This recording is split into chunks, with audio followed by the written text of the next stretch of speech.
த furious. இந்த படத்தோட ட்ரெய்லரை பார்த்துட்டு எனக்கு ஒரு எக்ஸ்பெக்டேஷன் இருந்துச்சு, ஒரு டீசெண்டான ஆக்ஷன் மூவியாக இருக்கும் அப்படிங்கிறது தான் என்னோட எக்ஸ்பெக்டேஷனாக இருந்துச்சு. நான் அதை வச்சுட்டு தான் படத்துக்கு போனேன். அங்கே போய் பார்த்தா படம் என் எக்ஸ்பெக்டேஷன்லாம் தூக்கி சாப்பிட்டுருச்சு. சும்மா செதுக்கியிருக்கானு ஒவ்வொரு ஃபைட்டும். படம்னா இது தாண்டா படம் அப்படிங்கிற மாதிரி இருக்கு இந்த படம். படத்தோட கதை ஒரு ஹீரோ, அவர் வாய்ப்பை செய்யலாதவர். அவருக்கு ஒரு டீனேஜ் பொண்ணு இருக்காங்க. அந்த பொண்ணை ஒரு கேங் வந்து கடத்திட்டு போயிடறாங்க. அந்த கேங்கை தேடி இந்த ஹீரோ போறாரு. இது ஒரு ட்ராக். இன்னொரு ஹீரோ இருக்காரு, அவரோட ஒய்ஃபு ஒரு இன்வெஸ்டிகேட்டிங் ஜேர்னலிஸ்ட். அவங்க இந்த கடத்தல் கும்பலை தேடி போய் காணாம போயிட்டாங்க. ரொம்ப நாள் ஆச்சு அவங்க காணாம போய். அவங்கள தேடி இன்னொரு ஹீரோ வராரு. இப்போ அவங்க ரெண்டு பேருமே ஒரு பாயிண்ட்ல மீட் பண்றாங்க.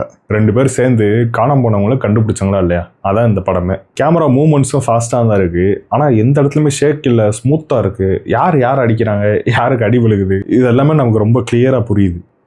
இந்த கேமரா ஒர்க்கும் இந்த ஃபைட்டு கோரியோகிராஃபியும் ஒன்று சேர்ந்து நமக்கு ஒரு பயங்கரமான எக்ஸ்பீரியன்ஸ் கொடுக்குது. இது ஒரு சில ஷார்ட்ஸ்லாம் வந்து கட்டே இல்லாமல் போயிட்டே இருக்குது. அதெல்லாம் எப்படி புல் ஆஃப் பண்ணாங்கன்னு நினச்சி கூட என்னால் பார்க்க முடியல. இதுவும் கிளைமேக்ஸில் 5 பேர் இருப்பாங்க. 2 ஹீரோ 2 வில்லன். இப்போ இவங்க 2 பேருக்கு சேர்ந்த மாதிரி ஒரு வில்லன் இருப்பார். இப்போ இவங்க 5 பேருக்கும் 5 டிஃப்ரெண்ட் ஃபைட்டிங் ஸ்டைல்ஸ் கொடுத்துருப்பாங்க. அந்த ஃபைட்லாம் பார்க்குறப்ப ரொம்பவே சூப்பராக இருந்துச்சு. அதில் தான் அந்த கட்டே எல்லாமே கேமரா வந்து ஓடிக்கிட்டே இருக்கும். அப்படி ஒரு லாங் ஷாட் எடுத்திருப்பாங்க. அந்த ஃபைட் சீக்வன்ஸ் தான் செம்ம ஒத்து. அந்த ஒரு ஃபைட் சீக்வன்ஸ்க்காண்டி இந்த மொத்த படத்தை நீங்கள் பார்க்கலாம். அந்த மாதிரி தான் இருந்துச்சு. இந்த படம் பார்க்கும்போது ஃபுல்லாக என் மைண்டுக்கு பழைய ஜாக்கி சான் படங்கள், who am I, arm of the god, twin dragons, first strike, police story, அப்புறம் டோனிஜா படங்கள், அப்புறம் ஜான் விக் படங்கள், அப்புறம் ரைடு 1 ரைடு 2, இந்த மாதிரி படங்கள்லாம் ஞாபகம் வந்துக்கிட்டே இருந்துச்சு.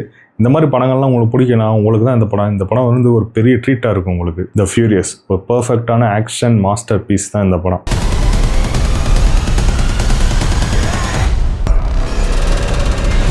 இந்த படம் நீங்கள் பார்த்துட்டீங்களா? உங்களுக்கு எப்படி இருந்துச்சு? கமெண்ட்ஸில் சொல்லுங்கள்.